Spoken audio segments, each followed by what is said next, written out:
Well, it is a joy and a privilege, as always, to be able to gather here yet again, another Sunday morning, and be the local body here at Desert Hills and worship God with one heart and one voice.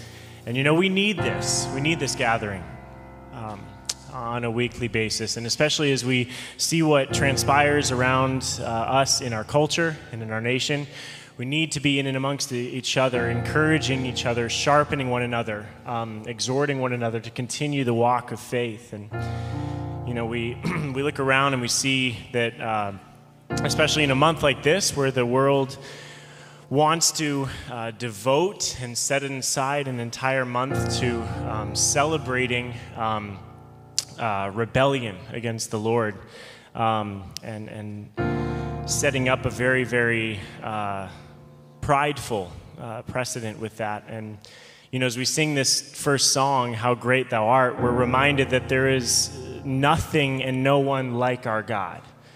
And so pride is just such a extreme example of human folly, to think that we could ever set up a standard that would top the standard that God calls us to His holy standard, that we think that we could ever set ourselves above the Lord. It's just foolishness. And it's indicative of those who are without Christ. And yet while we see that around us, in this same song, there's a good reminder in verse 2. And in verse 2 it says, "And when I think that God, His Son, not sparing, sent Him to die, I scarce can take it in. That on the cross, my burden gladly bearing, He bled and died to take away my sin."